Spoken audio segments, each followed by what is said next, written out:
Painkiller Already, episode 417. I'm going to start. 419. I'm just going to go with it. I don't know where I got all those messed up things from. Only 3 hours, 59 minutes, and 48 seconds.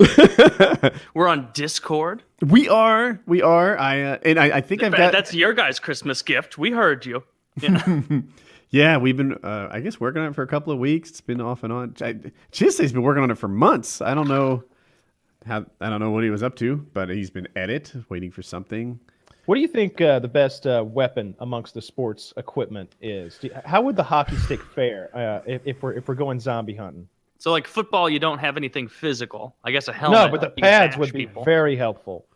Yeah, Those I want be useful. If you pad up enough, I'm not familiar with current football pads that much, but I feel my. like the linemen have things for their arms and forearms and like almost gloves. Your thighs, your knees, your butt, the back of your quads. You've got padding. Yeah, all the way around. I mean, when I played football as a kid, that's what my football pants, when I put them on, it was like, holy shit, I could take a beating in these. And I'd still want hockey pants, like those kind of pants, over the football ones, because like, the football ones where it's not actually 100% pad around you. It's like there are sections of pads in different areas. And they only go to your knees. Yeah, and like a zombie could bite through that.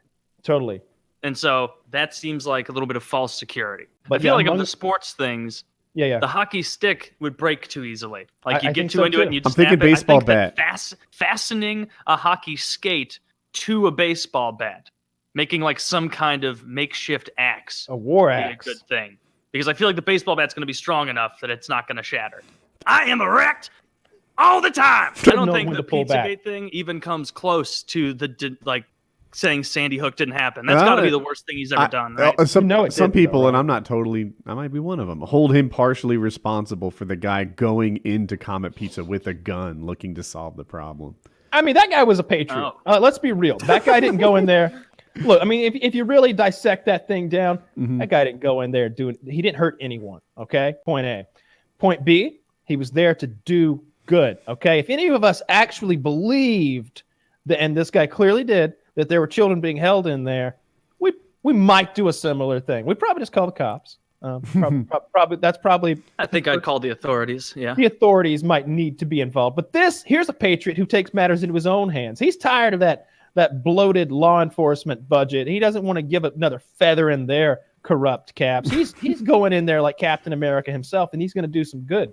Like his heart was in the right place, even if he's terrible. I would love it if it was discovered that that all of that was true, and that in the back, like the dough machine lifts up like in Breaking Bad, and there's just a fucking underground layer of child fucking going on. Like how much would that blow your?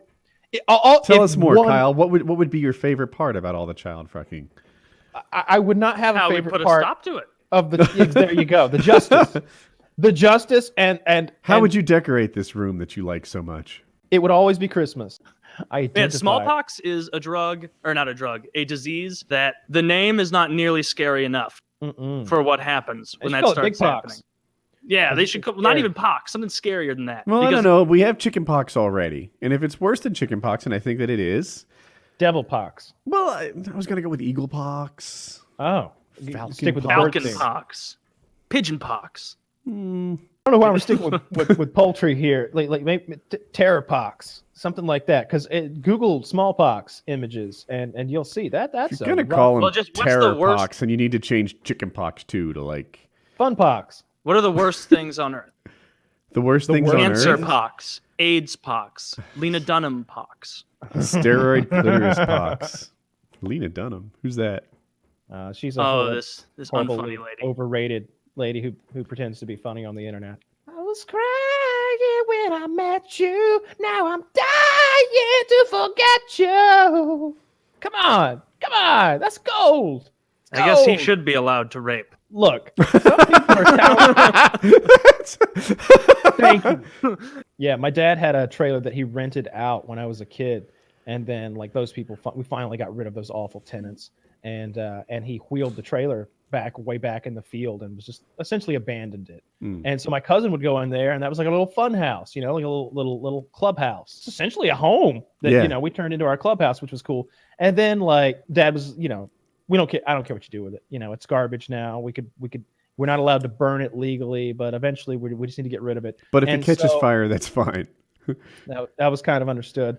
And basically, my cousin and I just destroyed it with tools, with our bare hands. We'd go in there and just go ham. I don't know what it may sound ridiculous, but it was fun for like a 11, 12-year-old kid to go into a house and let loose with a baseball bat. Just destroy anything. And is that window's in the way? Well, fuck it. Just kicking the doors. And if you'd like to try the bullet ant on for size, I'll order you one up.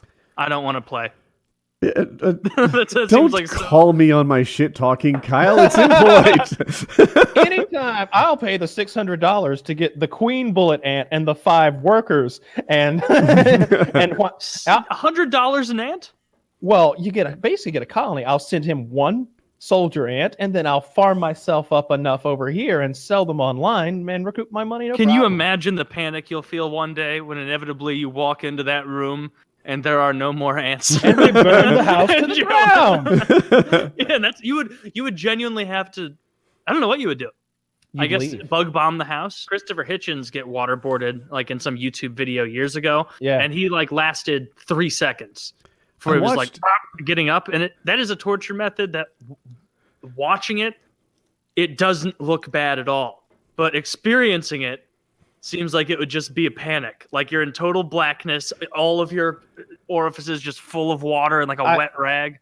I've done it, and it's awful. Even if you held your breath, holding your breath will be a terrible strategy because I have gallons of water. I might have a water hose.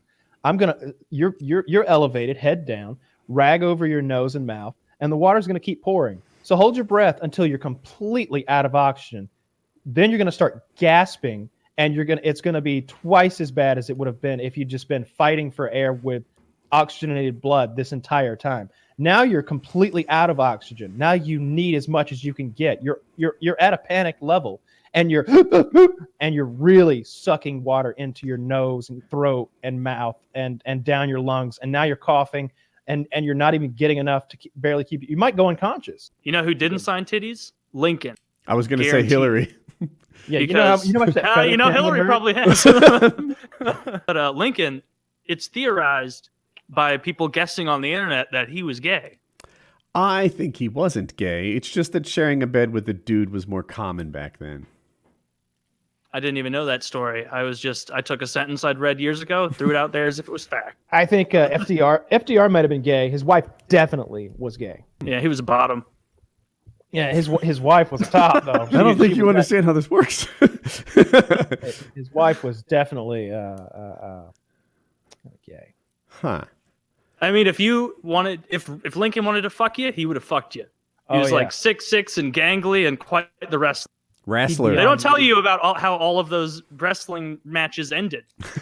With his dick in some guy's ass. Yeah. Who's next?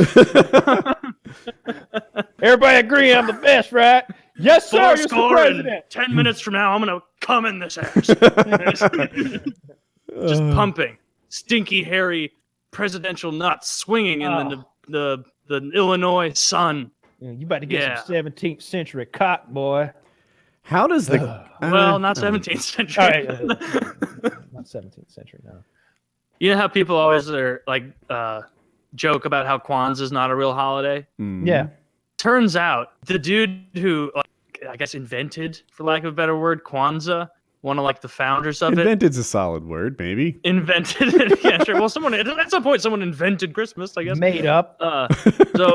This guy Malana Karenga said in 1971 he was sentenced to 1 to 10 years in prison on counts of felonious assault and imprisonment. One of the victims gave testimony of how Karenga and other men tortured her and another woman. Deborah Jones, who was once given the Swahili title of an African queen, said she and Gail Davis were whipped with an electrical cord and beaten with a karate baton after being ordered to remove their clothes. She testified that a hot soldering iron was placed in Miss Davis's mouth and placed against Miss Davis's face, and that one of her own big toes was tightened in a vice. Karenga, head of U.S., also put detergent and running hoses in their mouths. She said they were also hit on the head with toasters. And that's the meaning of Kwanzaa. For people who follow Kwanzaa, just retroactively make up that someone else invented it. Lots of religions and practices do that, and you'll save yourself some.